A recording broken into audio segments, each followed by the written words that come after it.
ಈ ಪಾಪ ಪುಣ್ಯದ ಲೆಕ್ಕಾಚಾರವನ್ನ ಚಿತ್ರಗುಪ್ತರು ಹೇಗ್ ಮಾಡ್ತಾರೆ ಅಂತ. ಯಾವ ಅಗ್ನಿಯ ಬಗ್ಗೆ ನೀನು ಕೇಳಿ ಮಾಹಿತಿ ತಿಳ್ಕೊಂಡ್ಯೋ ಆ ಅಗ್ನಿಗೆ ನಿನ್ನ ಹೆಸರೇ ಬರಲಿ ಅಂತ ನಾಚಿಕೇತ ಅಗ್ನಿ ಅಂತ ಹೆಸರಿಡ್ತಾರೆ. ಜೊತೆಯಲ್ಲಿ ತನ್ನ ಕೊಳ್ಳಲಿದ್ದ ಒಂದು ರತ್ನಹಾರವನ್ನು ಉಡುಗೊರೆಯಾಗಿ ಕೊಡ್ತಾರೆ ನಚಿಕೇತನಿಗೆ. ನಿಮ್ಮ ಪುಣ್ಯ ಇರೋ ತನಕ ಇಲ್ಲಿ ಎಲ್ಲ ಉಪಚಾರ, ಪುಣ್ಯ ಖಾಲಿ ಆಯಿತು ಅಂದರೆ ನೋಟಿಸ್ ಕೊಡದೆ ಕೆಳಗೆ ದಬ್ಬುತ್ತಾರೆ. ಇದು ನಮ್ಮ ಸ್ವರ್ಗದಲ್ಲಿರೋ ವ್ಯವಸ್ಥೆ.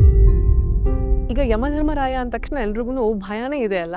ಯಮಧರ್ಮರಾಯನು ಗೃಹಸ್ಥಾನ, ಅವರಿಗೆ ಹೆಂಡತಿ ಮಕ್ಕಳು ಇದ್ದಾರಾ? ಹಾಗಾಗಿ 3ನೇ ಮನ್ವಂತರದಲ್ಲಿ ಸತ್ಯಜಿತ್ ಎಂಬ ರೂಪದಿಂದ ಯಮದೇವರು ಇಂದ್ರನ ಸ್ಥಾನದಲ್ಲಿ ಕೂತು ಆಳ್ತಾರೆ.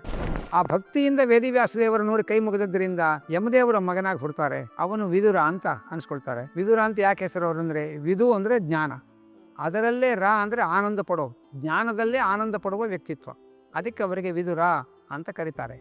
ಇವತ್ತು ಈ ಕರಗ ಎತ್ತೋರು ಧರ್ಮರಾಜರ ದೇವಸ್ಥಾನ ಅಂತ ಹೇಳ್ತಾರೆ, ಅದೇ ಯಮದೇವರ ದೇವಸ್ಥಾನ. ಯಮದೇವರದೇ ಧರ್ಮರಾಜ ಅವತಾರ. ಹಾಗಾಗಿ ಧರ್ಮರಾಯ ದೇವಸ್ಥಾನ ಅಂತ ಏನೇನು ವಿಶೇಷ ಪೂಜೆಗಳು ಮಾಡ್ತೀವಿ, ಅದೇ ಯಮದೇವರ ಪೂಜೆ. ನಮಸ್ಕಾರ, ನಾನು ಹಂಸ. ನೀವು ನೋಡ್ತಿದ್ದೀರಾ ಹಂಸ ವಸಿಷ್ಠ ಯೂಟ್ಯೂಬ್ ಚಾನೆಲ್. ಇದು ಹಾರ್ಟಿ ವಿತ್ ಹಂಸ.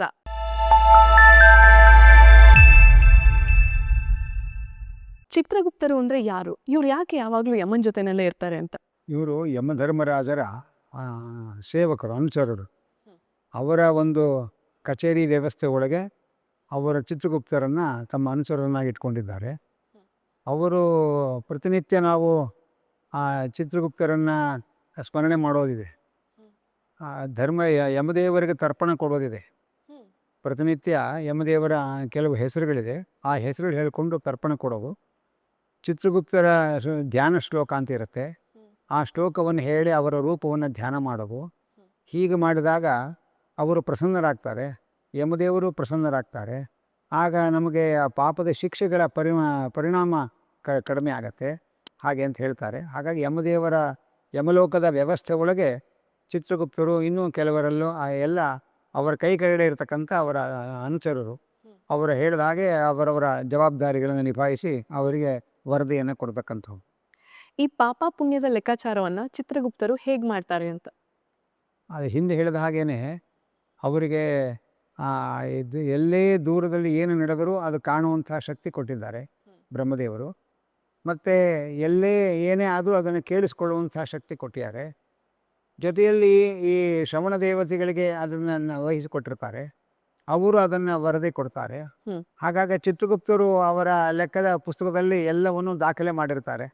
ಆ ದಾಖಲೆ ಪ್ರಕಾರ ಆ ವ್ಯಕ್ತಿ ಅಲ್ಲಿಗೆ ಬಂದಾಗ ಆ ದಾಖಲೆಯಲ್ಲಿ ಏನೇನಿದೆ ಅವರ ಶುಭಾಶುಭ ಕರ್ಮಗಳು ಅದನ್ನೆಲ್ಲ ಯಮದೇವರಿಗೆ ವರದಿ ಒಪ್ಪಿಸ್ತಾರೆ ಪೂರ್ತಿ. ಯಮಧರ್ಮರಾಯನಿಗೆ ಸಂಬಂಧಪಟ್ಟ ಹಾಗೆ ಪುರಾಣಗಳಲ್ಲಿ ಕೆಲವು ಕಥೆಗಳನ್ನ ನಾವು ಕೇಳಿರ್ತೀವಿ. ಅಂದ್ರೆ ಒಂದು ನಚಿಕೇತನ ಕಥೆ ಅಥವಾ ಸತ್ಯವಾನ್ ಸಾವಿತ್ರಿ ಕಥೆ. ಈ ಕಥೆಗಳನ್ನ ಅದರಿಂದ ನಾವು ತಿಳ್ಕೊಬೇಕಾಗಿರುವಂಥ ವಿಚಾರಗಳನ್ನ ನಮ್ಗೆ ತಿಳಿಸ್ಕೊಡೋದಾದ್ರೆ? ಖಂಡಿತ. ಅದು ಕೇನೋಪನಿಷತ್ ಅಂತ ಹೇಳ್ತಾರೆ. ಅದಕ್ಕೆ ಮತ್ತೊಂದು ಹೆಸರು ತಲವಕಾರ ಉಪನಿಷತ್ ಅಂತ. ನಚಿಕೇತ ಉದ್ದಾಲಕರ ಮೊಮ್ಮಗ. ತನ್ನ ತಂದೆ ದೊಡ್ಡ ಯಜ್ಞ ಮಾಡ್ತಾ ಇರ್ತಾರೆ. ಆ ಯಜ್ಞದ ಸಂದರ್ಭದಲ್ಲಿ ಅದು ಏನು ಅಂತಂದರೆ, ಈ ಇದ್ದದ್ದೆಲ್ಲ ದಾನ ಮಾಡತಕ್ಕಂಥ ಒಂದು ಸಂಕಲ್ಪ. ಹಾಗೆ ದಾನ ಮಾಡುವಾಗ ದಾನಕ್ಕೋಸ್ಕರ ಅಂತ ಕೆಲವು ಹಸುಗಳನ್ನು ನೇಮಕ ಮಾಡ್ಕೊಂಡಿರ್ತಾರೆ ದಾನ ಕೊಡೋದಕ್ಕೆ ಅಂತ. ಆ ಹಸುಗಳು ಬಹಳ ಮುದಿ ಹಸುಗಳು. ಅದನ್ನು ಉಪನಿಷತ್ತು ವರ್ಣನೆ ಮಾಡ್ತಾರೆ.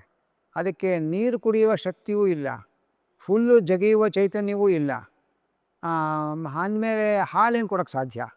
ಹಾಗಾಗಿ ಯಾವ ಇಂದ್ರಿಯ ಪಾಠವೂ ಇಲ್ಲ. ಅಂತಹ ಜರಾಜೀರ್ಣವಾದ ಗೋವುಗಳನ್ನು ದಾನಕ್ಕೆ ಅಂತ ತೆಗೆದಿಟ್ಟಿರ್ತಾರೆ. ಆ ಪುಟ್ಟ ನಚಿಕೇತನಿಗೆ ಇದನ್ನು ನೋಡಿದಾಗ ಅವನಲ್ಲಿ ಆ ಶ್ರದ್ಧೆ, ಆಸ್ತಿಕ್ಯ ಬುದ್ಧಿ ಜಾಗೃತವಾಗತ್ತೆ. ಅವನು ಅಪ್ಪನನ್ನು ಕೇಳ್ತಾನೆ, ಅಪ್ಪ ಈ ಮುದಿ ಗೊಡ್ಡು ಹಸುಗಳನ್ನು ಯಾರಿಗೆ ದಾನ ಕೊಡ್ತಿ? ತೊಗೊಂಡವ್ರಿಗೆ ಅಂತ್ಯ ಸಂಸ್ಕಾರ ಖರ್ಚು ಅವ್ರ ತಲೆ ಮೇಲೆ ಬೀಳುತ್ತೆ ಹೊರತು ಇನ್ಯಾವ ಪ್ರಯೋಜನವೂ ಇದರಿಂದ ಆಗೋದಿಲ್ಲ. ಆದ್ದರಿಂದ ಇಂತಹ ನಿರುಪಯುಕ್ತವಾದ ಜರಾಜೀರ್ಣವಾದ ಗೋವುಗಳನ್ನು ದಾನ ಕೊಡೋ ಬದಲು ನನ್ನನ್ನಾದರೂ ಯಾರಿಗಾರು ದಾನ ಕೊಟ್ಟರೆ ನಾನು ಹಾಲು ಕೊಡದೇ ಇರ್ಬೋದು, ಆದರೆ ಬೇರೆ ರೀತಿಯಲ್ಲಿ ನನ್ನಿಂದ ಅವರಿಗೆ ಪ್ರಯೋಜನ ಆಗತ್ತೆ. ನನ್ನನ್ನು ಯಾರಿಗೆ ಕೊಡ್ತೀರಿ ಹೇಳಿ, ನನ್ನನ್ನು ಯಾರಿಗೆ ಕೊಡ್ತೀರಿ ಹೇಳಿ ಅಂತ ಮೇಲಿನ ಮೇಲೆ 3 ಸರಿ ಕೇಳ್ತಾನು. ಯಾವತ್ತೂ ಕೂಡ ನಾವೇನೋ ತಪ್ಪು ಮಾಡಿದಾಗ ಮಕ್ಕಳು ಅದನ್ನು ಪಾಯಿಂಟ್ ಔಟ್ ಮಾಡಿ ಆಕ್ಷೇಪ ಮಾಡಿದಾಗ ಸಿಟ್ಟು ಬರೋದು ಸಹಜ. ಹಾಗಾಗಿ ಅವರಿಗೆ ಸಿಟ್ಟು ಬಂದು ಮೃತ್ಯುವೇತ್ವಾದ ದಾನಿ, ನೀನಿನ್ನು ಮೃತ್ಯುವೇ ಕೊಟ್ಟಿದ್ದೇನೆ ಅಂತ, ಯಮದೇವರು ಕೊಟ್ಟಿದ್ದೇನೆ ಹಾಗೆ ಅಂತ ಗದರ್ತಾರವರು. ಅಂದರೆ ಒಂದು ರೀತಿಯಿಂದ ಶಾಪ ಕೊಡ್ತಾರೆ. ತನ್ನ ದಾನವನ್ನು ಹಂಗಿಸಿದ್ದಕ್ಕೆ ಕೆರಳಿ ನಿನ್ನನ್ನು ಯಮದೇವರಿಗೆ ದಾನ ಕೊಟ್ಟಿದ್ದೇನೆ ಹೋಗು ಹಾಗೆ ಅಂತಾರೆ. ಯಮದೇವರಿಗೆ ದಾನ ಕೊಟ್ಟಿದ್ದೇನೆ ಅಂತ ಅಷ್ಟೇ ಅಲ್ಲ, ನೀನು ಯಮಲೋಕ ನಾವು ಸಾಯಿ ಅಂತೀವಿ ಸಿಟ್ಟುಕೊಂಡ್ರೆ, ಅದನ್ನು ಅವರು ಇನ್ನೊಂದು ಗೌರವ ಶಬ್ದದಿಂದ ಹೇಳಿದ್ರು ಅಂತ ಅಷ್ಟೇ ಒಂದು ರೀತಿಯಿಂದ. ಆಗ ನೀನು ಹೋಗಬೇಕು, ಯಮದೇವರು ಮನೇಲಿ ಇರಬಾರ್ದು, ನೀನು ಉಪವಾಸ ಬೀಳಬೇಕು ಅಂತೆಲ್ಲ ಸಿಟ್ಟಿನ ಭರದಲ್ಲಿ ಶಾಪಗಳನ್ನು ಸುರಿಮಳೆ ಆಗ್ತಾರೆ. ನಚಿಕೇತ ಅದರಿಂದ ಹೆದರ್ಕೊಳ್ಳಲ್ಲ. ಅವನಂತಾನೆ, ಅಂತೂ ಉಪಯೋಗ ಇಲ್ಲದೆ ಅವ್ರಿಗೆ ನನ್ನನ್ನು ದಾನ ಮಾಡಿದೆ ನೀನು ಮತ್ತೆ ಅಂತ ಕೇಳ್ತಾನೆ. ಯಾಕೆಂದರೆ ಯಮನ ಲೋಕಕ್ಕೆ ನಾನು ಯಾವ ರೀತಿ ಹೋಗಬೇಕು? ಅತಿಥಿಯಾಗಿ ಹೋಗಬೇಕು, ಯಮನ ಕಿಂಕರನಾಗಿ ಹೋಗಬೇಕು? ಯಮನ ಲೋಕದಲ್ಲಿ ಯಮನಿಗೆ ಬೇಕಾದಷ್ಟು ಜನ ಕಿಂಕರರಿದ್ದಾರೆ, ಸೇವಕರಿದ್ದಾರೆ, ನನ್ನ ಅವಶ್ಯಕತೆ ಏನಿಲ್ಲ ಅವರಿಗೆ. ಅತಿಥಿಯಾಗಿ ಹೋದರೆ ನನಗೆ ಅವರು ಆತಿಥ್ಯ ಉಪಚಾರ ಮಾಡಬೇಕು. ಸೊ ನನಗೇ ಲಾಭನೇ ಹೊರತು ನನ್ನಿಂದ ಅವರಿಗೇನು ಲಾಭ ಇಲ್ಲ. ಆದರೆ ಕೊನೆಗೂ ನಿರುಪಯುಕ್ತ ದಾನವನ್ನೇ ಮಾಡೋದಿಲ್ಲ ನೀನು ಹಾಗೆ ಅಂತ ಹೇಳ್ತಾರೆ. ಜೊತೆಯಲ್ಲಿ ಸಾವಿಗೆ ಹೆದರ್ತೇನೆ ಅಂತ ಅಂದುಕೊಂಡು ನೀವು ಶಾಪ ಕೊಟ್ಟಿದ್ದೀರಿ. ನಿರ್ಜನವಾದ ರಸ್ತೆಯಲ್ಲಿ ಓಡಾಡೋಕ್ಕೆ ಭಯ ಆಗತ್ತೆ. ಫುಲ್ ಟ್ರಾಫಿಕ್ ಇರೋ ರೋಡಲ್ಲಿ ಓಡಾಡೋಕ್ಕೆ ಭಯ ಆಗಲ್ಲ. ಎಷ್ಟೊತ್ತು ಬೇಕಾದ್ರೆ ಓಡಾಡ್ತೇವೆ ನಾವು, ಮಧ್ಯರಾತ್ರಿ ಬೇಕಾದ್ರೆ ಓಡಾಡ್ತೇವೆ. ಹಾಗೆ ಯಮಲೋಕಕ್ಕೆ ಹೋಗೋ ದಾರಿ ಫುಲ್ ಟ್ರಾಫಿಕ್ ಜಾಮ್ ಆಗಿರೋ ರಸ್ತೆ ಅದು. ಯಾವತ್ತೂ ನಿರ್ಜನವಾದ ರಸ್ತೆನೇ ಅಲ್ಲ ಅದು. ನಾನು ಹೋದರೆ ನನಗಿಂತ ಮುಂದೆ ಹೋಗೋರಿಗೆ ನಾನು ಹಿಂಗಡೆ ಹೋಗ್ತಾ ಇರ್ತೇನೆ, ನನ್ನ ನಂತರ ಬರೋರಿಗೆ ನಾನು ಮೊದಲಿಗೆ ಹೋಗ್ತಾ ಇರ್ತೇನೆ. ನನ್ನ ಹಿಂದೆ ಮುಂದೆ ಎಲ್ಲ ಕಡೆ ಜನರು ಬರ್ತಾ ಇರ್ತಾರೆ ಯಮಲೋಕಕ್ಕೆ, ಅವ್ರ ಮಧ್ಯದಲ್ಲಿ ನಾನೂ ಒಬ್ಬ ಹಾಗೆ ಅಂತ ಅಂತಾರೆ. ಹೀಗೆ ಧೈರ್ಯದಿಂದ ಆ ಶಾಪ ಅದು ತಂದೆಯ, ನಾನು ತಪ್ಪು ಮಾಡಿಲ್ಲ, ತಂದೆ ಮಾಡಿದ ತಪ್ಪನ್ನು ಪ್ರಶ್ನೆ ಮಾಡಿದ್ದೇನೆ ಅನ್ನೋದು ಅವರ ಮನಸ್ಸು ಇರ್ತಕ್ಕಂಥ ಕಾನ್ಫಿಡೆನ್ಸ್. ಆಗ ಯಮಲೋಕಕ್ಕೆ ಹೋಗ್ತಾರೆ. ನಚಿಕೇತ ಆ ದೇಹ ಬಿಟ್ಟು ಯಮಲೋಕಕ್ಕೆ ಹೋಗ್ತಾರೆ. ಹೋದಾಗ ಯಮದೇವರು 3 ದಿವಸ ಮನೇಲಿರಲ್ಲ. ಯಮದೇವರ ಹೆಂಡತಿ ಶ್ಯಾಮಲಾದೇವಿ ಅಂತ. ಶ್ಯಾಮಲಾದೇವಿ ಆ ನಚಿಕೇತ ಒಬ್ಬ ಬ್ರಹ್ಮಚಾರಿ ಬಂದಿದ್ದಾನೆ ಮನೆಗೆ ಅಂಥೇಳಿ ಆತಿಥ್ಯ ಮಾಡೋಕ್ಕೆ ಅಂತ ಹೊರಡ್ತಾಳೆ. ಆದರೆ ಯಮದೇವರು ಮನೇಲಿಲ್ಲ, ಅವರು ಬರೋ ತನಕ ನಾನೇನು ಆತಿಥ್ಯ ಸ್ವೀಕಾರ ಮಾಡಲ್ಲ ಅಂತ ನಚಿಕೇತ ಹೇಳ್ತಾರೆ. ಹಾಗಾದರೆ ಮನೆಯಲ್ಲಿ ಗಂಡ ಇಲ್ಲದೆ ಇದ್ದಾಗ ಯಾರ್ಯಾರು ಅತಿಥಿಗಳು ಬಂದರೆ ಆತಿಥ್ಯ ಮಾಡಬಾರ್ದೋ ಏನೋ ಅಂತ ಈ ಕಥೆ ಕೇಳಿ ತಪ್ಪು ತಿಳ್ಕೊಳ್ಬಾರ್ದು. ಅದಕ್ಕೆ ಯಾಕೆ ನಚಿಕೇತ ಹಾಗೆ ಹೇಳ್ದ ಅಂತಂದರೆ, ನಾನು 3 ದಿವಸ ಉಪವಾಸ ಇದ್ದರೆ ಯಮದೇವರು ಬರ್ತಾರೆ, ಅಯ್ಯೋ ನನ್ನ ಕಾರಣದಿಂದ ಮಗು ಪಾಪ 3 ದಿವಸ ಮನೆ ಬಾಗಿಲಲ್ಲಿ ಉಪವಾಸ ಇದೆಯಲ್ಲ ಅಂತ ಹೇಳಿ ಅದಕ್ಕೆ ಏನಾದರೂ ವರ ಕೇಳು ಅಂತ ಸಮಾಧಾನ ಕೇಳ್ತಾರೆ. ನಾನು ಏನಾದರೂ ಅವ್ರನ್ನ ವರ ಪಡೆಯಬಹುದು. ಅವ್ರು ಬರೋಷ್ಟು ಕಾಫಿ ತಿಂಡಿ ತಗೊಂಡು ಆರಾಮಾಗಿ ಕೂತಿದ್ರೆ ಈ ಅವಕಾಶ ಸಿಗಲ್ಲ ನನಗೆ ಅಂಥೇಳಿ ನಚಿಕೇತ ಏನನ್ನು ಉಪಚಾರ ಸ್ವೀಕಾರ ಮಾಡದೇ ಇರ್ತಾರೆ.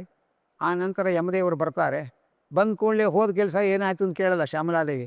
3 ದಿವಸದಿಂದ ಒಬ್ಬ ಅತಿಥಿ ನಮ್ಮ ಮನೆ ಮುಂದೆ ಏನು ಆಹಾರ ತಗೊಳ್ಳದೆ ಕೂತಿದ್ದಾರೆ, ಮೊದಲು ಅವರಿಗೆ ಉಪಚಾರ ಮಾಡಿ ಅಂತ ಹೇಳಿ ತಮಗೆ ನೀರು ತಂದು ಕಾಲು ತೊಳೆದು ನಚಿಕೇತನಿಗೆ ಉಪಚಾರ ಮಾಡ್ತಾರೆ.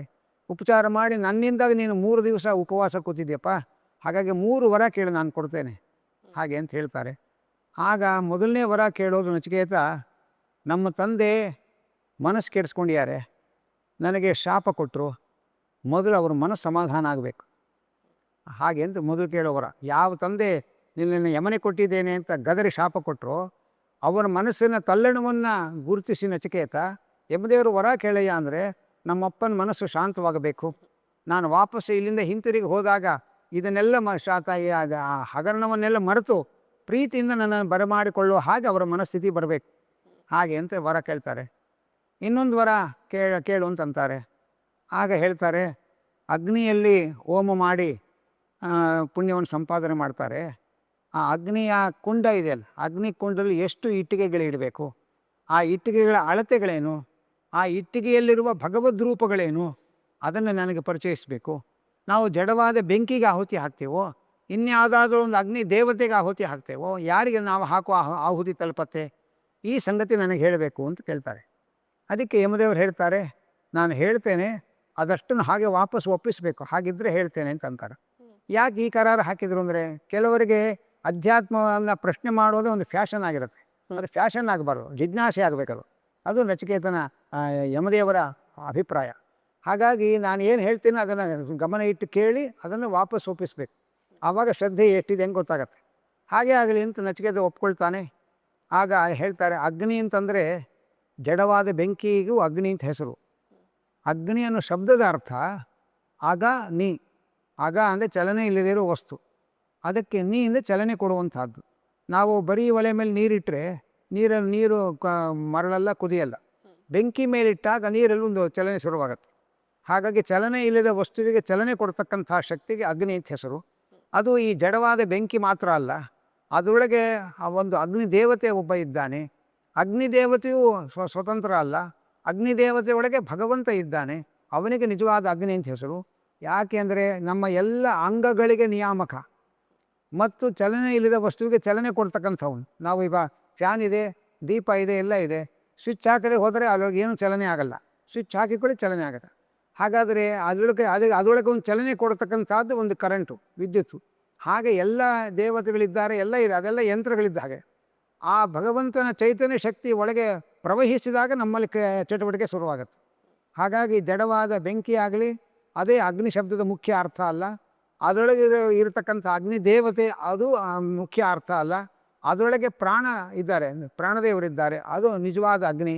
ಪ್ರಾಣದೇವರಿಗೂ ಪ್ರೇರಕನಾಗಿ ಭಗವಂತ ಇದ್ದಾನೆ, ಅವನು ನಿಜವಾಗಿ ಅಗ್ನಿನಾಮಕ ಅಂಥೇಳಿ ಆ ಇಟ್ಟಿಗೆಗಳ ಅಳತೆಗಳು, ಅಲ್ಲಿರುವ ಭಗವದ್ ರೂಪಗಳು ಎಲ್ಲ ಮಾಹಿತಿಯನ್ನು ಹೇಳ್ತಾರೆ. ನಚಿಕೇತ ಅಷ್ಟು ಶ್ರದ್ಧೆಯಿಂದ ಕೇಳಿ ವಾಪಸ್ಸು ಚಾಚೂ ತಪ್ಪದೆ ಒಪ್ಪಿಸ್ತಾರೆ. ಆಗ ಯಮದೇವರಿಗೆ ಬಹಳ ಸಂತೋಷ ಆಗತ್ತೆ. ಇದು ಅಧ್ಯಾಪಕರಿಗೆ ಅದಕ್ಕಿಂತ ಇನ್ನೇನು ಸಂತೋಷ ಇದೆ. ಕೂಡಲೇ ಖುಷಿಯಾಗಿ ನೀನು ಇನ್ನೊಂದು ವರ ನಿಂದು ಬಾಕಿ ಇದೆ, ಮಧ್ಯದಲ್ಲಿ ನಾನು ಇನ್ನೊಂದು ವರ ಕೊಡ್ತಾ ಇದ್ದೇನೆ. ಏನಂದರೆ, ಯಾವ ಅಗ್ನಿಯ ಬಗ್ಗೆ ನೀನು ಕೇಳಿ ಮಾಹಿತಿ ತಿಳ್ಕೊಂಡ್ಯೋ ಆ ಅಗ್ನಿಗೆ ನಿನ್ನ ಹೆಸರೇ ಬರಲಿ ಅಂತ ನಾಚಿಕೇತ ಅಗ್ನಿ ಅಂತ ಹೆಸರಿಡ್ತಾರೆ. ಜೊತೆಯಲ್ಲಿ ತನ್ನ ಕೊಳ್ಳಲಿದ್ದ ಒಂದು ರತ್ನಹಾರವನ್ನು ಉಡುಗೊರೆಯಾಗಿ ಕೊಡ್ತಾರೆ ನಚಿಕೇತನಿಗೆ. ಆಮೇಲೆ 3ನೇ ಪ್ರಶ್ನೆ ಕೇಳು ಅಂತಂತಾರೆ. 3ನೇ ಪ್ರಶ್ನೆಗೆ ಮರಣೋತ್ತರದಲ್ಲಿ ಭಗವಂತ ಇದ್ದಾನೆ.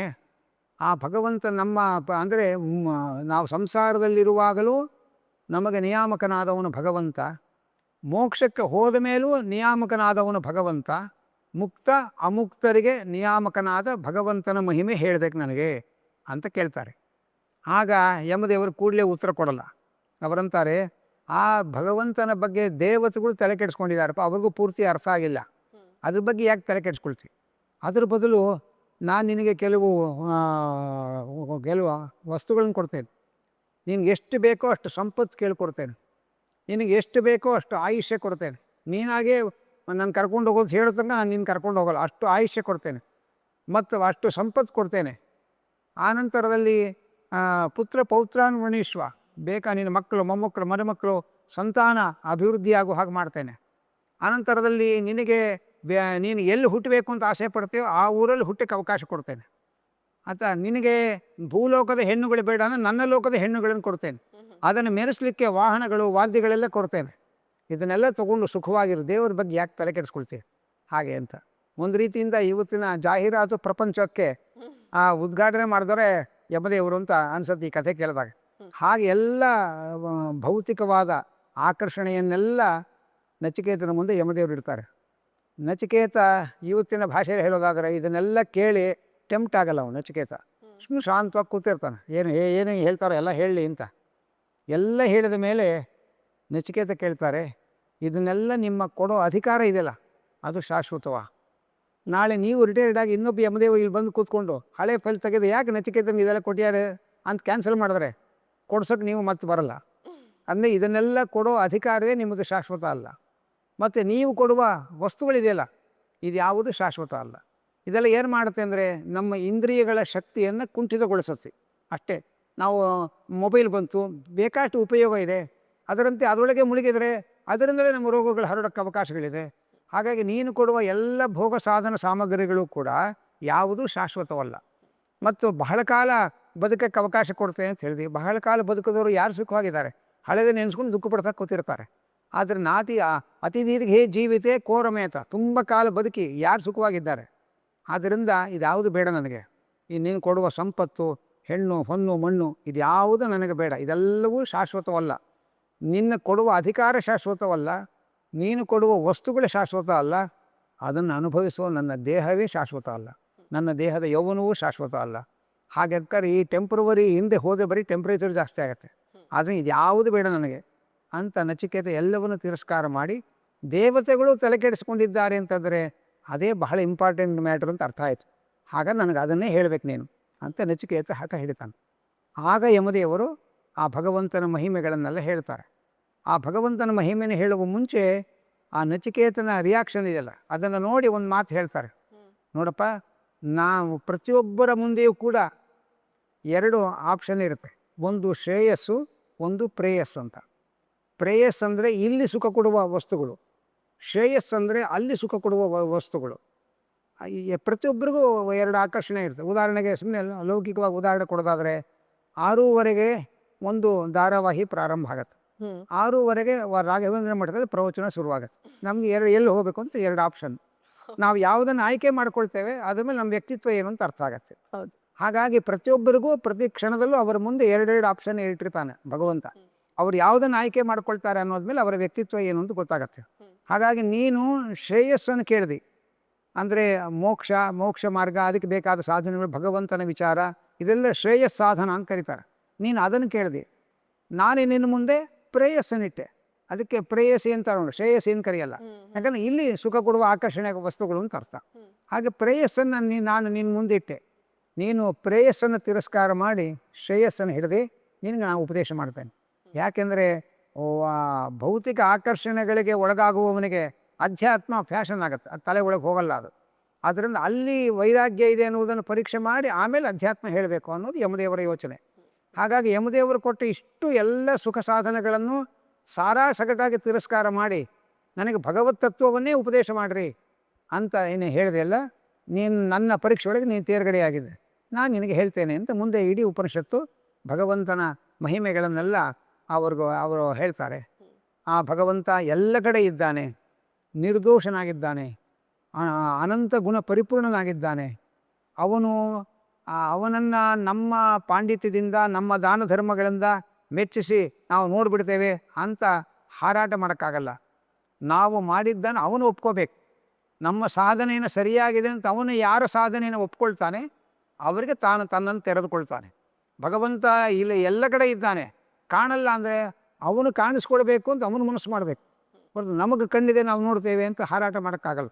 ಯಾಕೆ ಕಣ್ಣಿಗೆ ಕಾಣುವುದೆಲ್ಲ ಒಂದು ಲಿಮಿಟೆಡ್ ವಸ್ತುಗಳು, ಅಂದರೆ ಪ್ರಾಕೃತವಾದ ವಸ್ತುಗಳು. ಪ್ರಕೃತಿಯ ನಿರ್ಮಾಣದಿಂದ ಆದದ್ದೆಲ್ಲ ಕಣ್ಣಲ್ಲಿ ನೋಡ್ಬೋದು ನಾವು. ಆದರೆ ಪ್ರಕೃತಿಯನ್ನೇ ನಿರ್ಮಾಣ ಮಾಡುವವನು ಭಗವಂತ, ಅವನು ಅಪ್ರಾಕೃತ. ಅವನನ್ನು ನೋಡುವಂಥ ಶಕ್ತಿ ನಮ್ಮ ಈ ಕಣ್ಣಿಗೆ ಇರಲ್ಲ. ಅದಕ್ಕೋಸ್ಕರ ಅವನು ತೋರಿಸ್ಕೊಳ್ಬೇಕು, ಕಾಣಿಸ್ಕೊಳ್ಬೇಕು, ಆವಾಗ ನಾವು ನೋಡೋದಕ್ಕೆ ಸಾಧ್ಯ. ಹಾಗಾಗಿ ಅಡುಗೆ ನಾವು ತುಂಬ ಚೆನ್ನಾಗಿ ಮಾಡ್ತೇವೆ ಅಂತ ಮಾಡೋರು ಹೇಳ್ಕೊಂಡ್ರೆ ಉಪಯೋಗ ಇಲ್ಲ, ತಿಂದವ್ರು ಹೇಳಬೇಕು ಅಡುಗೆ ರುಚಿಯಾಗಿದೆ ಅಂತ. ಹಾಗೆ ನಾವು ಅಷ್ಟು ಮಾಡಿದ್ದೇವೆ ಇಷ್ಟು ಮಾಡಿದ್ದೇವೆ ಅಂತ ನಾವು ಹೇಳ್ಕೊಂಡ್ರೆ ಸಾಲದು. ಅದನ್ನು ದೇವರು ಮೆಚ್ಕೊಳ್ಬೇಕು. ಯಾರ ಸಾಧನೆಯನ್ನು ದೇವರು ಮೆಚ್ಕೊಳ್ತಾನೆ ಅವರಿಗೆ ತನ್ನನ್ನು ತಾನು ತೋರಿಸ್ಕೊಳ್ತಾನೆ. ಅಂಥ ಭಗವಂತ ಸಂಸಾರದಲ್ಲೂ ನಮಗೆಲ್ಲ ನಿಯಾಮಕ ಶಕ್ತಿಯಾಗಿದ್ದಾನೆ, ಮೋಕ್ಷಕ್ಕೆ ಹೋದ ಮೇಲೂ ನಮಗೆ ಅವನು ನಿಯಾಮಕ ಶಕ್ತಿಯಾಗಿದ್ದಾನೆ ಅಂತ ಆ ಭಗವಂತನ ಮಹಿಮೆಯನ್ನೆಲ್ಲ ಮುಂದೆ ಉಪನಿಷತ್ತಿನಲ್ಲಿ ನಚಿಕೇತನಿಗೆ ನಿರೂಪಣೆ ಮಾಡ್ತಾರೆ. ಮುಂದೆ ನಚಿಕೇತ ಅದನ್ನೆಲ್ಲ ಕೇಳಿ ಯಮದೇವರ ಅನುಗ್ರಹಕ್ಕೆ ಪಾತ್ರನಾಗಿ ಮತ್ತೆ ಹೋಗಿ ತನ್ನ ಶರೀರದಲ್ಲಿ ಪ್ರವೇಶ ಮಾಡಿ ತನ್ನ ತಂದೆಗೆ ಸಂತೋಷ ಕೊಡ್ತಾನೆ. ಈಗ ಈ ಯಮನಚಿಕೇತರ ಈ ಸಂವಾದ ಇದೆಯಲ್ಲ, ಇದು ನಮಗೆಲ್ಲರಿಗೂ ಕೂಡ ನಾವು ಯಾವುದರ ಹಿಂದೆ ಹೋಗಬೇಕು, ಯಾವುದರ ಹಿಂದೆ ಹೋಗಬಾರ್ದು ಅನ್ನುವ ವಿವೇಕವನ್ನು ಕೊಡ್ತಕ್ಕಂಥದ್ದು. ಒಂದು ಮುದ್ಗಲ ಅಂತ ಒಬ್ಬ ಋಷಿಗಳು, ಆ ಮುದ್ಗಲ ಋಷಿಗಳ ಒಂದು ಕಥೆ ಬರುತ್ತೆ. ಅವರು ಆಶ್ರಮದ ಮುಂದೆ ಇದ್ದಕ್ಕಿದ್ದ ಹಾಗೆ ಒಂದು ವಿಮಾನ ಬಂದು ನಿಲ್ಲುತ್ತೆ. ಯಾರ್ದು ಏನು ಅಂತ ಕೇಳ್ತಾರವರು. ದೇವೇಂದ್ರ ನಿಮ್ಮನ್ನು ಕರ್ಕೊಂಡು ಬರೋಕ್ಕೆ ಈ ವಿಮಾನ ಕಳಿಸಿದ್ದಾನೆ ಅಂತ ಹೇಳ್ತಾರೆ. ಯಾಕೆ? ಅದೇ ನಿಮ್ಮನ್ನು ಸ್ವರ್ಗಕ್ಕೆ ಕರ್ಕೊಂಡು ಬರೋಕ್ಕೆ ಹೇಳಿದ್ದಾರೆ ದೇವೇಂದ್ರ ಅಂತ ದೇವದೂತ ಮುದ್ಗಲರಿಗೆ ಹೇಳ್ತಾರೆ. ಅವರು ಕೂಡಲೇ ಆ ವಿಮಾನ ಹತ್ಬಿಡಲ್ಲ. ನೀನು ಸ್ವರ್ಗದಲ್ಲಿ ಏನಿದೆ ಅಂತ ಕೇಳ್ತಾರೆ. ಸ್ವರ್ಗದ ಸುಖವನ್ನೆಲ್ಲ ಅವನು ವರ್ಣನೆ ಮಾಡ್ತಾರೆ. ಆಗಲೂ ಅವರು ಟೆಂಪ್ಟ್ ಆಗಲ್ಲ. ಇದೆಲ್ಲ ಪ್ಲಸ್ ಪಾಯಿಂಟ್ ಮೈನಸ್ ಪಾಯಿಂಟ್ ಏನಿದೆ ನೀವು ಸ್ವರ್ಗದಲ್ಲಿ ಹಿಂಗೆ ಕೇಳ್ತಾರೆ. ಆಗ ಹೇಳ್ತಾರೆ, ನಿಮ್ಮ ಪುಣ್ಯ ಇರೋ ತನಕ ಇಲ್ಲಿ ಎಲ್ಲ ಉಪಚಾರ, ಪುಣ್ಯ ಖಾಲಿ ಆಯಿತು ಅಂದರೆ ನೋಟಿಸ್ ಕೊಡದೆ ಕೆಳಗೆ ದಬ್ಬುತ್ತಾರೆ. ಇದು ನಮ್ಮ ಸ್ವರ್ಗದಲ್ಲಿರೋ ವ್ಯವಸ್ಥೆ. ನಮಗಿಂತ ಹೆಚ್ಚು ಸುಖ ಪಡೋರನ್ನ ನೋಡಿ ಅಯ್ಯೋ ಅಷ್ಟು ಸುಖ ನಮಗೂ ಸಿಕ್ಕಿಲ್ವಲ್ಲ ಅನ್ನೋದು ಕೊರಗು ಇರುತ್ತೆ. ಮತ್ತು ಈ ಒಂದು ಲಿಮಿಟೆಡ್ ಇದು, ಅದಕ್ಕೆ ದೇಶ ಕಾಲ ಎಲ್ಲ ಪರಿಮಿತಿ ಇದೆ ಅದಕ್ಕೆ. ಹಾಗಾಗಿ ಶಾಶ್ವತವಾಗಿ ಇಲ್ಲೇ ಇರೋಕ್ಕಾಗಲ್ಲ. ನೀವು ವಿಮಾನದಲ್ಲಿ ಪ್ರಯಾಣ ಮಾಡಿದ್ರೆ ನೀವು ಯಾವ ಊರಿಗೆ ಟಿಕೆಟ್ ತೊಗೊಂಡಿದ್ರು ಅಲ್ಲಿ ತನಕ ಗಗನಯಾತ್ರಿಗಳು ಬಹಳ ಪ್ರೀತಿಯಿಂದ ನಿಮ್ಮನ್ನೆಲ್ಲ ಗಗನ ಸಖಿಯರು ಮಾತಾಡ್ತಾರೆ, ತಿನ್ನಕ್ಕೆ ಕೊಡ್ತಾರೆ, ಎಲ್ಲ ಮಾಡ್ತಾರೆ. ಆಮೇಲೂ ಕೂತ್ರೆ ಅವರೇ ಕೈ ಹಿಡಿದು ಕೆಳಗೆ ದಬ್ತಾರೆ. ಇದು ನಮ್ಮ ಸ್ವರ್ಗದ ವ್ಯವಸ್ಥೆ ಹಾಗೆ ಅಂತ ಹೇಳ್ತಾರೆ. ಆಗ ಮುದ್ಗಲರು ಹೇಳ್ತಾರೆ, ನಾನು ಶಾಶ್ವತವಾದದ್ದನ್ನು ಪಡೆಯಬೇಕು ಅಂತ ಸಾಧನೆ ಮಾಡ್ತಾ ಕೂತವನು, ಈ ನಶ್ವರವಾದದ್ದು ಬೇಡ, ವಿಮಾನ ತೊಗೊಂಡು ಹೋಗಿ ನೀವು ವಾಪಸ್ಸು ಅಂತಾರೆ. ಅಂದರೆ ಮನೆ ಮುಂದೆ ದೇವೇಂದ್ರನೇ ವಿಮಾನ ಕಳುಹಿಸಿಕೊಟ್ಟರು ಕೂಡ ಅದಕ್ಕೂ ಟೆಂಪ್ಟ್ ಆಗದೆ ನಾವು TV ಜಾಹೀರಾತು ನೋಡಿ ಟೆಂಪ್ಟ್ ಆಗ್ತೀವಿ. ಮಾರನೇ ಮಾಲ್ಗೆ ಓಡಿ ಹೋಗ್ತೇವೆ ನಾವು. ಇಷ್ಟು ವೀಕ್ನೆಸ್ಸು ನಮ್ಮಲ್ಲಿರೋದು. ಆದರೆ ಆ ಮುದ್ಗಲ ಮುನಿಗಳು ದೇವೇಂದ್ರನೇ ತಂದು ಆ ಸ್ವರ್ಗ ಕರ್ಕೊಂಡು ಹೋಗ್ತೇವೆ ಅಂತ ವಿಮಾನ ತಂದು ಕಳಿಸಿದ್ರು ಕೂಡ ವಿಮಾನ ಹತ್ತಲಿಲ್ಲ. ನನಗೆ ಶಾಶ್ವತವಾದದ್ದು ಬೇಕು, ಅದಕ್ಕೋಸ್ಕರ ನಾನು ನನ್ನ ಸಾಧನೆ ಮಾಡ್ತಾ ಇದ್ದೇನೆ ಅಂತ ಕಳಿಸಿದ್ರು. ಹಾಗೆ ನಚಿಕೇತನ ಮುಂದೆ ಅಷ್ಟೆಲ್ಲ ಆಕರ್ಷಣೆಯನ್ನು ಯಮದೇವರಿಟ್ಟರು ಕೂಡ ಇದೆಲ್ಲವೂ ಕೂಡ ನಶ್ವರ, ಇದು ಯಾವುದು ನನಗೆ ಬೇಕಾಗಿಲ್ಲ, ಇದು ಬೇಗ ಸುಖ ಕೊಡೋ ಥರ ಕಾಣಿಸುತ್ತೆ, ಅಷ್ಟೇ ಆಮೇಲೆ ದುಃಖವನ್ನು ಕೊಡುತ್ತೆ, ಆದ್ದರಿಂದ ಇದು ಯಾವುದು ಪ್ರಯೋಜನ ಇಲ್ಲ, ನನಗೆ ಶಾಶ್ವತನಾದ ಪರಬ್ರಹ್ಮನ ವಿಚಾರವನ್ನು ತಿಳ್ಕೊಂಡು ಅವನ ಅನುಗ್ರಹಕ್ಕೆ ಪಡೆದು ಅವನ ಸನ್ನಿಧಾನಕ್ಕೆ ಹೋಗಬೇಕು, ಅದು ನನಗೆ ಬೇಕಾಗಿರೋದು ಅಂತ ನಚಿಕೇತ ಹೇಳ್ತಾನೆ. ಇದು ನಚಿಕೇತನ ವ್ಯಕ್ತಿತ್ವ. ಯಮದೇವರಿಂದ ಈ ನಚಿಕೇತನ ವ್ಯಕ್ತಿತ್ವ ನಮಗೆ ಬಹಿರಂಗ ಆಗುತ್ತೆ. ಅದು ಆ ಯಮನಚಿಕೇತರ ಸಂವಾದ ಉಪನಿಷತ್ತು ಬರತಕ್ಕಂಥದ್ದು. ಈಗ ಯಮಧರ್ಮರಾಯ ಅಂದ ತಕ್ಷಣ ಎಲ್ರಿಗೂ ಭಯನೇ ಇದೆ ಅಲ್ಲ, ಯಮಧರ್ಮರಾಯನು ಗೃಹಸ್ಥಾನ, ಅವರಿಗೆ ಹೆಂಡತಿ ಮಕ್ಕಳು ಇದ್ದಾರಾ? ಅದೇ ಯಮದೇವರಿಗೆ ಶ್ಯಾಮಲ ಅಂತ ಯಮದೇವರ ಹೆಂಡತಿ, ಅವರು ಗೃಹಸ್ಥರೇ. ಆ ಯಮದೇವರು ಭಗವಂತನ ಒಂದು ಆಡಳಿತದಲ್ಲಿ ಒಂದು ಪಾತ್ರ ಅವ್ರಿಗೂ, ಆ ಪಾತ್ರವನ್ನು ಅವರು ನಿರ್ವಹಣೆ ಮಾಡ್ತಾರೆ. ಅವ್ರಿಗೂ ಕುಟುಂಬ ಎಲ್ಲ ಇದೆ. ಮಕ್ಕಳೆಲ್ಲ ಇದಾರ? ಅದ್ರ ಉಲ್ಲೇಖ ಎಲ್ಲರೂ ಇದೆಯಾ? ಅದು ಪುರಾಣಗಳಲ್ಲಿ ಬರುವಂತೆ ಯಮದೇವರು ತಾವೇ ತನಗೆ ಮಕ್ಕಳಾಗ್ತಾರೆ. ಅಂದ್ರೇನರ್ಥ, ಯಮದೇವರೇ ಧರ್ಮರಾಜರಾಗಿ ಹುಡ್ತಾರೆ. ಒಂದು ರೂಪದಿಂದ ಅವರೇ ತಮ್ಮ ರೂಪದಿಂದ ಇನ್ನೊಂದು ರೂಪ ಪಡೆದು ಹುಡ್ತಾರೆ. ಯಮನಂದನ ಅಂತ ಕರೀತಾರೆ. ಆಯ್ತಾ? ಅಂದರೆ ಯಮನ ಮಗ ಅಂತ ಹೇಳೋದು ವ್ಯವಹಾರ. ಯಮನೇ ತನ್ನ ಮಗನಾಗಿ ಇನ್ನೊಂದು ರೂಪವನ್ನು ತಗೊಳ್ತಾರೆ. ಹಾಗಾಗಿ ಧರ್ಮರಾಜ, ವಿದುರ ಇದೆಲ್ಲ ಯಮದೇವರ ಅವತಾರ ರೂಪಗಳು. ಆನಂತರ ಸತ್ಯಜಿತ್ ಅಂತ ಒಂದು ಯಮದೇವರ ರೂಪ ಇದೆ. ಅಂತಂದರೆ ಬ್ರಹ್ಮದೇವರ ಒಂದು ಹಗಲಿನಲ್ಲಿ 14 ಮನ್ವಂತರಗಳಾಗತ್ತೆ. ಒಂದು ಮನ್ವಂತರ ಅಂತಂದರೆ ಕೃತತ್ರೇತ ದ್ವಾಪರ ಕಲಿ, ಈ 4 ಯುಗಗಳು 71 ಬಾರಿ ಆವೃತ್ತಿ ಆಗಬೇಕು. ಅದು ಒಂದು ಮನ್ವಂತರದ ಅವಧಿ. ಆ ತರಹ 14 ಮನ್ವಂತರಗಳು ಬ್ರಹ್ಮದೇವರ ಒಂದು ಹಗಲಿನಲ್ಲಿ ಆಗತ್ತೆ. ಈಗ ನಾವು ಸಂಧ್ಯಾವನೆ ಮಾಡ್ಬೇಕಾದ್ರೆ ವೈವಸ್ವತ ಮನ್ವಂತರ ಅಷ್ಟಾವಿಂಶತಿ ದಮೆ ಕಲಿಯುಗೆ ಅಂತೀವಿ ನಾವು. ಈಗ ಆ ವೈವಸ್ವತ ಮನ್ವಂತರದಲ್ಲಿ 28ನೇ ರೌಂಡಲ್ಲಿ ಕಲಿಯುಗದಲ್ಲಿ ನಾವಿದ್ದೇವೆ. ನೆಕ್ಸ್ಟ್ 29ನೇ ರೌಂಡ್ ಪ್ರಾರಂಭ ಆಗುತ್ತೆ, ಕೃತತ್ರೇತ ದ್ವಾಪರ ಅಂತ.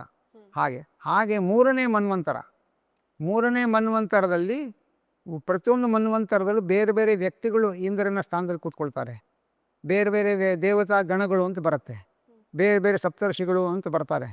ಹಾಗಾಗಿ ಮೂರನೇ ಮನ್ವಂತರದಲ್ಲಿ ಸತ್ಯಜಿತ್ ಎಂಬ ರೂಪದಿಂದ ಯಮದೇವರು ಅವರು ಇಂದ್ರನ ಸ್ಥಾನದಲ್ಲಿ ಕೂತು ಆಳ್ತಾರೆ. ಇಂದ್ರ ಅನ್ನೋದು ಒಂದು ಸ್ಥಾನದ ಹೆಸರು.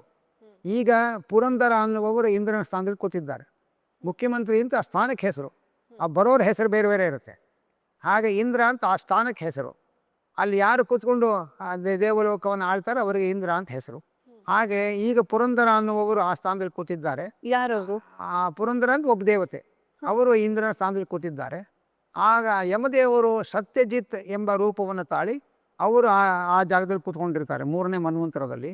ಆ ಸತ್ಯಜಿತ್ ಅಂತ ಯಾಕೆ ಹೆಸರು ಅವರಿಗೆ ಅಂತಂದರೆ, ಅವರು ಅಪಾರವಾದ ಭಕ್ತಿ ಮಾಡಿ ಸತ್ಯ ಅಂತ ಅನಿಸುವ ಭಗವಂತನನ್ನು ತಮ್ಮ ಭಕ್ತಿಯಿಂದ ವಶ ಮಾಡಿಕೊಂಡಿದ್ದಾರೆ. ಅದಕ್ಕೆ ಸತ್ಯ ಅನ್ನುವ ದೇವರನ್ನು ಭಕ್ತಿಯಿಂದ ವಶ ಮಾಡಿಕೊಂಡವನು ಅನ್ನೋ ಅರ್ಥದಲ್ಲಿ ಅವರಿಗೆ ಸತ್ಯಜಿತ್ ಅಂತ ಹೆಸರು ಬರುತ್ತೆ. ಆನಂತರ ವಿದುರನಾಗಿ ವಿದುರ ನೀತಿ ಅಂತಲೇ ಪ್ರಸಿದ್ಧ. ಆತ ಪಾಂಡವರಿಗೆ ವಿದುರ ನೀತಿಯ ಶಾಸ್ತ್ರ ಹೇಳ್ದ. ಆನಂತರ ದುರ್ಯೋಧನಾಳಿಗೆ ಕಣಿಕ ಅಂತ ಮತ್ತೊಬ್ಬ ನೀತಿ ಹೇಳ್ದ. ಆ ಕಣಿಕ ನೀತಿ ಏನು ಹೇಳಿದ್ದಾನೆ, ಇವತ್ತಿನ ಎಲ್ಲ ರಾಜಕಾರಣಿಗಳ ವರ್ತನೆಗಳನ್ನು ನೋಡಿದಾಗ ದುರ್ಯೋಧನ ಹೇಳಿದ ಕಣಿಕ ನೀತಿಯೇ ಉದಾಹರಣೆ ಕಾಣುತ್ತಂದೆ. ಆ ವಿದುರ ಅಂತ ಯಮದೇವರು ಹುಟ್ಟಲಿಕ್ಕೆ ಕಾರಣವಾದ ಕಥೆ ಹೇಳ್ತಾರೆ. ಮಾಂಡವ್ಯ ಅಂತ ಒಬ್ಬ ಋಷಿಗಳು, ಆ ಮಾಂಡವ್ಯ ಋಷಿಗಳು ತಪಸ್ಸು ಮಾಡ್ತಾ ಇರ್ತಾರೆ. ಆಗ ಕೆಲವು ಕಳ್ಳರು ಬರ್ತಾರೆ, ಕಳ್ಳತನ ಮಾಡಿದ ವಸ್ತು ಅವರ ಹತ್ರ ಇರುತ್ತೆ. ಅವರೇನು ಮಾಡ್ತಾರೆ ಅಂತಂದರೆ, ಆ ರಾಜಭಟರು ಬರ್ತಾರೆ ಅಂತ ಹೇಳಿ ಗೊತ್ತಾಗಿ ಆ ಮಾಂಡವ್ಯರ ಆಶ್ರಮದಲ್ಲಿ ತಾವು ಕದ್ದ ವಸ್ತುಗಳನ್ನು ಇಟ್ಟು ಅಲ್ಲೇ ಅಡಗಿ ಕೂತ್ಕೊಳ್ತಾರೋ. ಆ ಮಾಂಡವ್ಯರಿಗೂ ಸಮಾಧಿ ಸ್ಥಿತಿಯಲ್ಲಿ ಇರ್ತಾರೆ. ಅವರಿಗೆ ಇದು ಯಾವುದರ ಪರಿವೆಯೂ ಇಲ್ಲ ಅವರಿಗೆ. ಆನಂತರ ರಾಜಭಟರು ಬರ್ತಾರೆ, ಇವರ ಹತ್ರ ಮಾಲ್ ಸಿಕ್ಕಿದೆ, ರಾಜದೂತರು ಅಲ್ಲೇ ಕಳ್ಳರು ಅಲ್ಲೇ ಇದ್ದಾರೆ, ಅದನ್ನು ನೋಡಿ ಇವರೇ ಕಳ್ಳ ಅಂಥೇಳಿ ಮಾಂಡವ್ಯರನ್ನ ಎಳ್ಕೊಂಡು ಹೋಗ್ತಾರೆ. ರಾಜನೂ ಪೂರ್ವಾಪರ ವಿಚಾರ ಮಾಡಲ್ಲ. ರಾಜನಿಗೆ ಮತ್ತು ಅವನ ಜೊತೆ ಇದ್ದ ಈ ಕಳ್ಳರ ಗುಂಪಿಗೆಲ್ಲ ಮರಣದಂಡನೆ ಶಿಕ್ಷೆಯನ್ನು ವಿಧಿಸ್ತಾರೆ. ಆ ಮಾಂಡವ್ಯರನ್ನು ಒಂದು ದೊಡ್ಡ ಕಬ್ಬಿಣದ ಗೂಟ ಇದ್ದ ಹಾಗೆ ಅದನ್ನು ಕೊರಳಿಗೆ ಚುಚ್ತಾರೆ. ಆದರೆ ಅವರು ಸಾಯಲ್ಲ. ಹಾಗೆ ದೇವ್ರ ಧ್ಯಾನ ಮಾಡ್ಕೊಂಡು ಹಾಗೇ ಇರ್ತಾರೆ ತುಂಬ ಕಾಲ. ಈ ರಾಜನಿಗೆ ಗಾಬರಿ ಆಗುತ್ತೆ, ನಾನು ಅದನ್ನು ಚುಚ್ಚಿದ್ರು ಕೂಡ ಇವರು ದೇವರ ಧ್ಯಾನದಲ್ಲೇ ಮುಳುಗಿದ್ದಾರೆ, ಇವರು ಕಳ್ಳರಲ್ಲ, ಹಾಗಾದರೆ ನಾನು ತಪ್ಪಾಗಿ ತಿಳ್ಕೊಂಡೆ, ಅಂಥೇಳಿ ಅವ್ರನ್ನ ಬಿಡುಗಡೆ ಮಾಡ್ತಾರೆ. ಬಿಡುಗಡೆ ಮಾಡಿದಾಗ ಆ ಕುತ್ತಿಗೆಗೆ ಏನು ಚುಚ್ಚಿರುತ್ತೆ ಅದು ಮುರಿದು ಒಂದು ಭಾಗ ಹಾಗೆ ಉಳ್ಕೊಳ್ಳುತ್ತೆ. ಅದಕ್ಕೆ ಅಣಿಮಾಂಡವ್ಯರು ಅಂತ ಅವ್ರಿಗೆ ಹೆಸರಾಗ್ತಾರೆ. ಅಣಿ ಅಂದರೆ ಅದರ ಒಂದು ಭಾಗ, ಆ ಕುತ್ತಿಗೆಗೆ ಏನು ಚುಚ್ಚಿದ್ರಲ್ಲ ಅದರ ಒಂದು ಭಾಗ ಹಾಗೆ ಉಳ್ಕೊಳ್ತೆ ಕುತ್ತಿಗೆ ಒಳಗೆ. ಅವ್ರಿಗೆ ಅನ್ನಿಸ್ತು ನಾನು ಏನೂ ತಪ್ಪು ಮಾಡಿಲ್ಲ, ಶೂಲಾರೋಪಣೆ ಮಾಡುವಂತಹ ಶಿಕ್ಷೆಗೆ ಗುರಿಯಾದ್ನಲ್ಲ ನಾನು, ಈ ಶೂಲಾರೋಪಣೆಗೆ ಆಗಂಥ ಶಿಕ್ಷೆಗೆ ಕಾರಣ ಏನು ಹಾಗೆ ಅಂತ ಯಮದೇವರ ಹತ್ರ ಹೋಗಿ ಕೇಳ್ತಾರೆ. ನಾನು ಯಾತಕ್ಕೆ ನನಗೆ ಶೂಲಾರೋಪಣೆ ಆಗುವಂತಹ ಅಪರಾಧ ಮಾಡಿದ್ದೀರಿ ನೀವು? ಆಗ ಯಮದೇವರು ಹೇಳ್ತಾರೆ, ನೀನು ಚಿಕ್ಕ ಹುಡುಗ ಇದ್ದಾಗ ಚಿಟ್ಟೆಗೆ ಸೂಜಿ ತೊಗೊಂಡು ಚುಚ್ಚಿದ್ದಿ ಮೋಜಿಗೋಸ್ಕರ, ಆ ತಪ್ಪಿಗೆ ಈ ಶಿಕ್ಷೆ ನಿನಗೆ ಇವತ್ತು. ಹಾಗಾಗಿ ಶೂಲಾರೋಪಣೆ ನಿನಗೆ ಆ ಚುಚ್ಚಿಗೆ ಅದಕ್ಕೆ ಚುಚ್ಚಿದೆಯಲ್ಲ ಅದಕ್ಕೆ ಎಷ್ಟು ನೋವಾಗಿರುತ್ತೆ, ಅದರ ಆ ಪಾಪದ ಫಲ ಇವತ್ತು ನಿನಗೆ ಶೂಲಾರೋಪಣೆ ಆಯಿತು ಅಂತಾರೆ.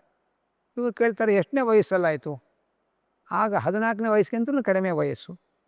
ಅವ್ರ ಸಿಟ್ಟು ಬರ್ತದೆ ಅವ್ರಿಗೆ. ಅವರಂತಾರೆ, 14ನೇ ವಯಸ್ಸಿನ ತನಕ ಮಕ್ಕಳು ಏನು ಮಾಡಿದ್ರು ಅದು ಪಾಪ ಪುಣ್ಯಕ್ಕೆ ಸಾಧನ ಆಗಲ್ಲ ಅಂತ ಶಾಸ್ತ್ರ.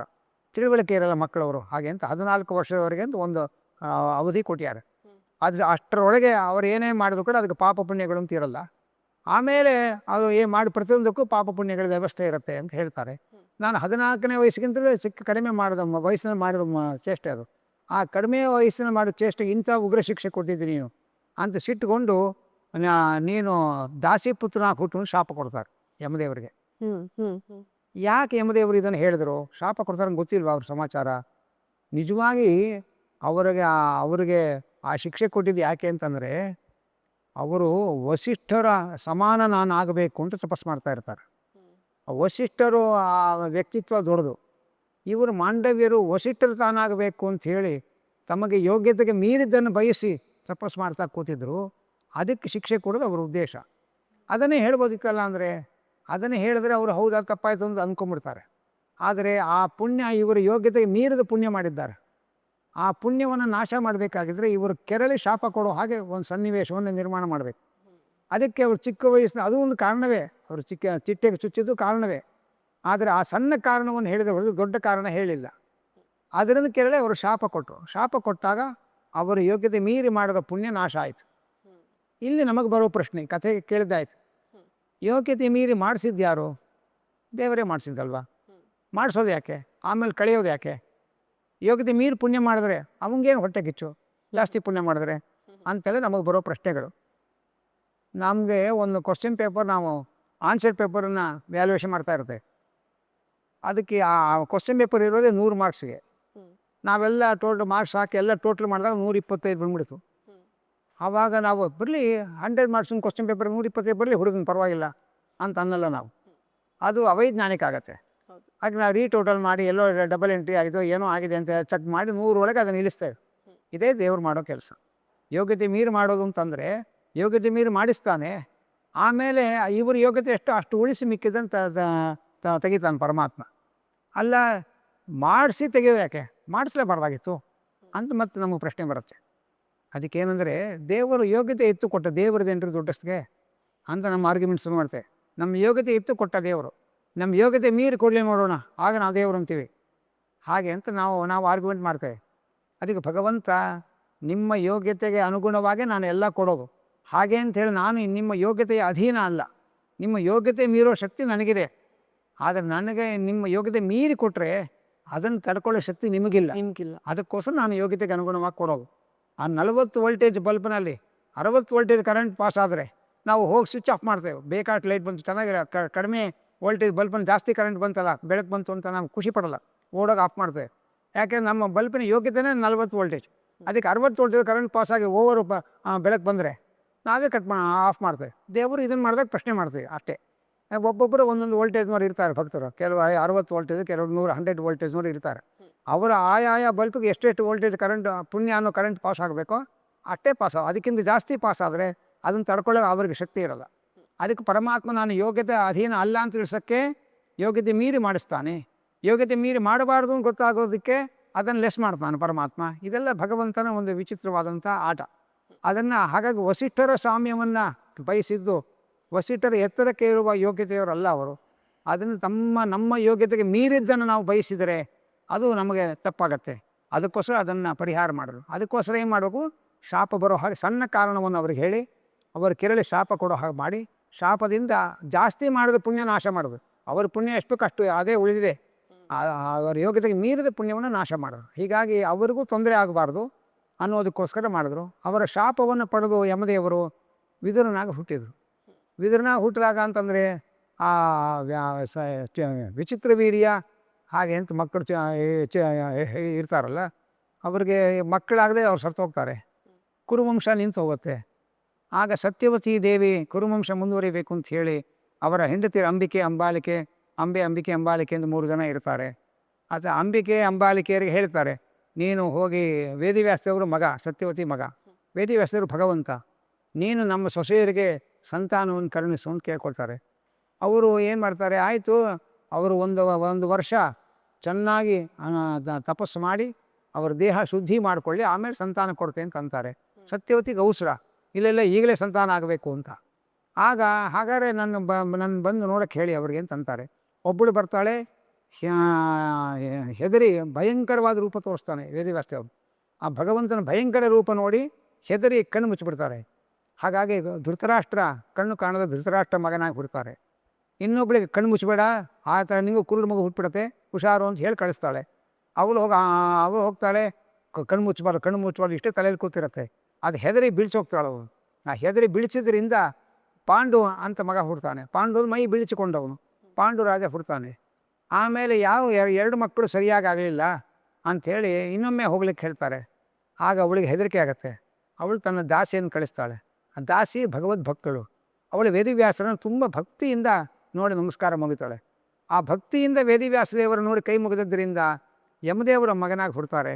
ಅವನು ವಿದುರ ಅಂತ ಅನಿಸ್ಕೊಳ್ತಾರೆ. ವಿದುರ ಅಂತ ಯಾಕೆ ಹೆಸರು ಅವರು ಅಂದರೆ, ವಿದು ಅಂದರೆ ಜ್ಞಾನ, ಅದರಲ್ಲೇ ಅಂದರೆ ಆನಂದ ಪಡೋ, ಜ್ಞಾನದಲ್ಲೇ ಆನಂದ ಪಡುವ ವ್ಯಕ್ತಿತ್ವ, ಅದಕ್ಕೆ ಅವರಿಗೆ ವಿದುರ ಅಂತ ಕರೀತಾರೆ. ಹಾಗಾಗಿ ಆ ವಿದುರನಾಗಿ ಹುಟ್ಟಿದಾಗ ಅವರು ನೀತಿಶಾಸ್ತ್ರ ಕೋವಿದರಾಗ್ತಾರೆ. ಪಾಂಡವರಿಗೆಲ್ಲ ಹಿತೈಷಿಗಳಾಗಿ ಯಾವಾಗಲೂ ಧರ್ಮಪರವಾಗಿರ್ತಾರೆ. ಆ ಸಭೆಯಲ್ಲಿ ದ್ರೌಪದಿಗೆ ಅಪಮಾನ ಮಾಡಿ ಮೋಸದ ಪಗಡೆ ಆಟ ಆಡಿದಾಗ ಹಿರಿಯರು, ಜ್ಞಾನಿಗಳಾದ ಹಿರಿಯರು ಕೂಡ ಆ ದುರ್ಯೋಧನನ ಅನ್ನದ ಋಣಕ್ಕೆ ಮೌನವಾಗಿ ಕೂತಾಗ ವಿದುರ ಅದನ್ನು ಪ್ರತಿಭಟನೆ ಮಾಡ್ತಾನೆ. ವಿದುರ ಪ್ರತಿಭಟನೆ ಮಾಡಿದ್ದರಿಂದ ಅಲ್ಲೇನು ಬದಲಾವಣೆ ಆಗಲಿಲ್ಲ. ಆದರೆ ಅನ್ಯಾಯವನ್ನು ಒಪ್ಕೊಳ್ಳಿಲ್ವಲ್ಲ, ಅನ್ಯಾಯಕ್ಕೆ ಅಡ್ಜಸ್ಟ್ ಆಗಲಿಲ್ವಲ್ಲ, ಪ್ರತಿಭಟನೆ ಮಾಡಬಾರ್ದು. ಆ ಒಂದು ಪುಣ್ಯಕ್ಕೆ ಮೆಚ್ಚಿ ವಿದುರ ಕೃಷ್ಣ ಸಂಧಾನಕ್ಕೆ ಬಂದಾಗ ವಿದುರನ ಮನೆಯ ಹೋಗಿ ಆತಿಥ್ಯ ಪಡೆದ. ಯಾಕೆಂದರೆ ಅಧರ್ಮವನ್ನು ವಿರೋಧಿಸುವ ವ್ಯಕ್ತಿತ್ವ ಇವನದು. ಅದಕ್ಕೋಸ್ಕರ ಒಲಿದು ಆ ವಿದುರ ನಮ್ಮ ಮನೆಗೆ ಬರ್ತಾನೆ ಅಂತ ಅಂದ್ಕೊಂಡೇ ಇರಲಿಲ್ಲ. ಅಲ್ಲೇ ಘಟಾನುಘಟಿಗಳಿದ್ದಾರೆ, ಅವ್ರ ಮನೆಗಳಿಗೆ ಹೋಗ್ತಾರೆ, ರಾಜಾತಿಥ್ಯವನ್ನು ಪಡಿತಾನೆ ಕೃಷ್ಣ, ನಮ್ಮ ಮನೆಗೆ ಎಲ್ಲಿ ಬರ್ತಾನೆ ಅಂತ ಅವನ ಕಲ್ಪನೆ ಕೂಡ ಮಾಡ್ಕೊಂಡಿಲ್ಲ. ಆ ವಿದುರ ಯುದ್ಧದಲ್ಲಿ ಪಾಲ್ಗೊಳ್ಳಲ್ಲ. ಅವನು ತೀರ್ಥಯಾತ್ರೆಗೆ ಹೋಗ್ತಾನೆ. ಯಾಕೆ ಅಂತಂದರೆ ಧೃತರಾಷ್ಟ್ರನಿಗೆ ಹೇಳ್ತಾನೆ, ನಿನ್ನ ಮಕ್ಕಳು ತುಂಬ ಅನ್ಯಾಯ ಮಾಡ್ತಾಯಿದ್ದಾರೆ, ನೀನು ಅವ್ರನ್ನ ಕಂಟ್ರೋಲ್ ಮಾಡಬೇಕು. ಪಾಂಡವರು ಧರ್ಮಾಭಿಮಾನಿಗಳು, ಅವರನ್ನ ಸುಮ್ಮನೆ ದ್ವೇಷ ಮಾಡ್ತಾನೆ. ಹೀಗಾಗಿ ದೇವರು ಧರ್ಮವನ್ನು ದ್ವೇಷ ಮಾಡಿ ಪಾಂಡವರ ಮೇಲೆ ಕಿರುಕುಳ ಕೊಟ್ಟು ಅವರಿಗೆ ನಾನಾ ತರಹದಲ್ಲಿ ಅವರು ಸಾಯಿಸಬೇಕು ಅನ್ನೋ ಪ್ರಯತ್ನಗಳು, ಹೀಗೆಲ್ಲ ಅನ್ಯಾಯ ಮಾಡ್ತಾ ಇದ್ದಾನೆ. ಅವರಿಗೆ ಸೇರಬೇಕಾದ ರಾಜ್ಯ ಅವ್ರಿಗೆ ಕೊಟ್ಟು ಅವರನ್ನು ಸಂತೋಷವಾಗಿ ನೋಡಿಕೊಂಡ್ರೆ ನಿಮಗೆ ಒಳ್ಳೆಯದಾಗತ್ತೆ ಅಂತ ಹೇಳ್ತಾನೆ. ಆಗ ಧೃತರಾಷ್ಟ್ರನಿಗೆ ದುರ್ಯೋಧನನ ಮುಂದೆಯೇ ಧೃತರಾಷ್ಟ್ರನಿಗೆ ಈ ಬುದ್ಧಿ ಹೇಳ್ತಾನೆ. ಆಗ ದುರ್ಯೋಧನನಿಗೆ ಸಿಟ್ಟು ಬರುತ್ತೆ. ಸಿಟ್ಟು ಬಂದು ಅವಮಾನ ಮಾಡ್ತಾನೆ. ಅವನು ನಮ್ಮ ಮನೆಯ ಅನ್ನದ ಹಂಗಿಗೆ ಬಿದ್ದರು, ನಮಗೇನು ಬುದ್ಧಿ ಹೇಳ್ತಾನೆ ಅಂತೆಲ್ಲ ಬೈತಾನೆ. ಆಗ ನಾನೇ ಈ ದುಷ್ಟರ ಸಹವಾಸದಿಂದ ದೂರ ಆಗಬೇಕು ಅಂಥೇಳಿ ವಿದುರ ತಾನು ಹಸ್ತನಾವತಿ ಬಿಟ್ಟು ಹಸ್ತನಾವತಿಯ ಸುತ್ತಮುತ್ತಲಿನ ತೀರ್ಥಕ್ಷೇತ್ರಗಳಲ್ಲೇ ಸಂಚಾರ ಮಾಡ್ಕೊಂಡಿರ್ತಾನೆ. ಆಗಾಗ ಹಸ್ತನಾವತಿಗೆ ಬರ್ತಾನೆ, ಎಲ್ಲರೂ ಯೋಗಕ್ಷೇಮ ನೋಡಿಕೊಂಡು ಮತ್ತೆ ಹೋಗ್ತಾನೆ. ಹಾಗೆ ಒಮ್ಮೆ ಬಂದಾಗ ಮಹಾಭಾರತದ ಯುದ್ಧ ಎಲ್ಲ ಮುಗಿದಿದೆ, ದುರ್ಯೋಧನಾದಿಗಳೆಲ್ಲ ನಾಶ ಹೊಂದಿದ್ದಾರೆ. ಧೃತರಾಷ್ಟ್ರನನ್ನು ನೋಡಿದಾಗ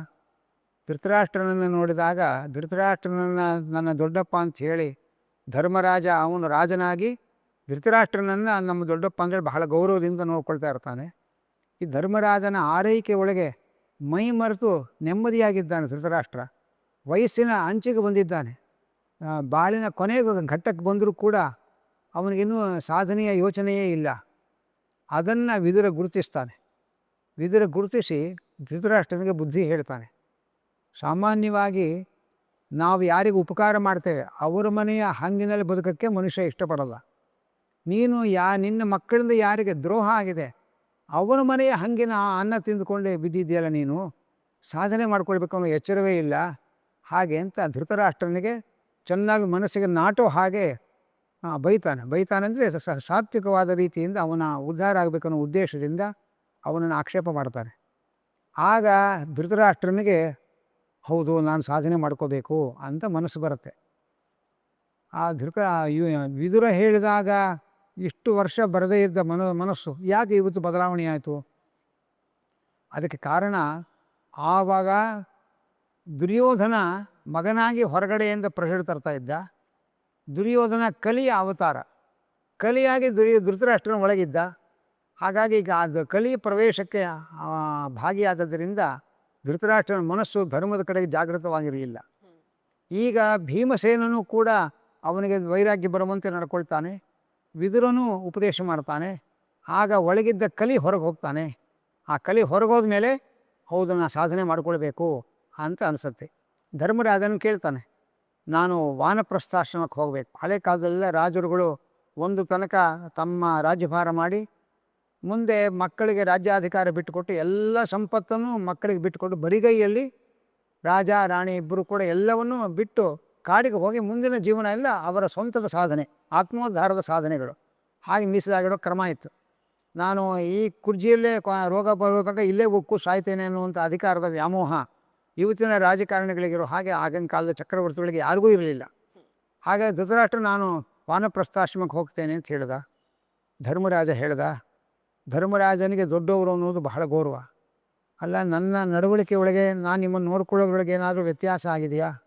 ಯಾಕೆ ಹೀಗೆ ನೀವು ಕಾಡಿಗೆ ಹೋಗ್ತೀವಿ? ಕಣ್ಣು ಕಾಣದ ದಂಪತಿಗಳು ನೀವು. ಇಲ್ಲಿ ನಾವು ಗಮನಿಸಬೇಕಾದದ್ದು, ಧರ್ಮರಾಜನು ಯಮದೇವರ ಅವತಾರ.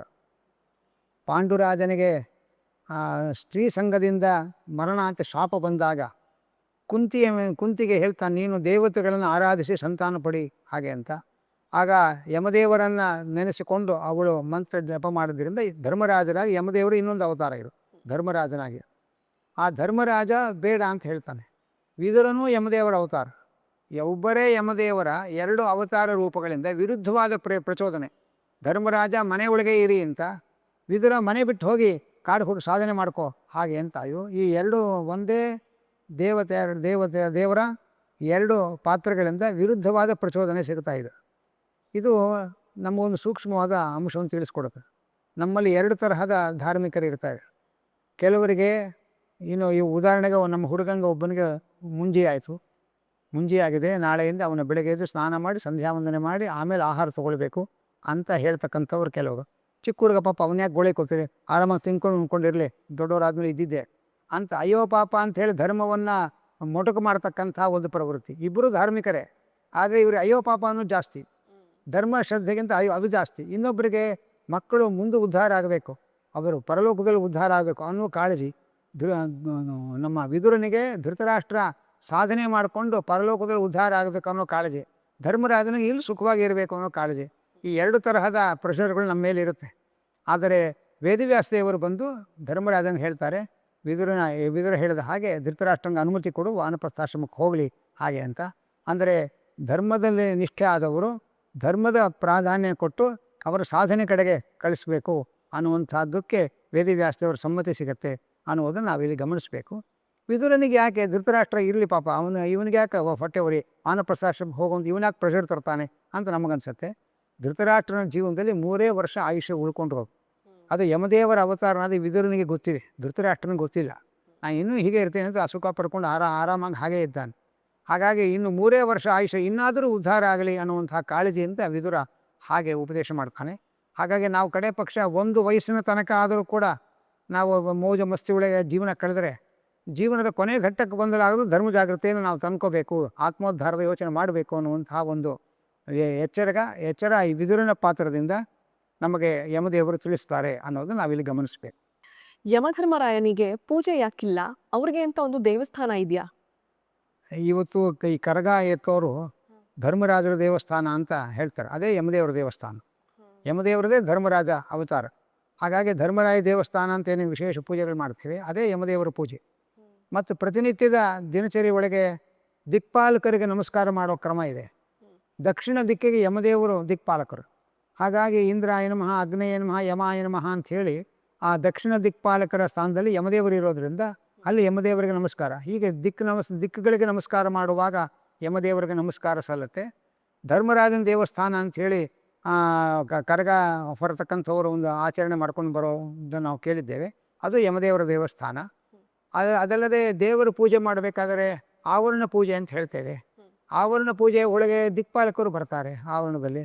ಅಲ್ಲೂ ಒಂದು ಅವರಿಗೆ ಪರೋಕ್ಷವಾದ ಪೂಜೆ ನಡೆಯುತ್ತೆ. ಮತ್ತು ಪ್ರತಿನಿತ್ಯ ಯಮದೇವರಿಗೆ ತರ್ಪಣ ಕೊಡಬೇಕು ಅಂತ ಕ್ರಮ ಇದೆ. ಆಗ ಆ ತರ್ಪಣ ನೀರಿನಿಂದ ಯಮಂ ತರ್ಪಯಾಮಿ ಹಾಗೆ ಅಂತ ಆ ಕ್ರಮದಲ್ಲಿ ಕೆಲವು ನಾಮಗಳಿದೆ. ಆ ನಾಮಗಳು ಹೇಳ್ಕೊಂಡು ತರ್ಪಣ ಕೊಡೋದಿದೆ.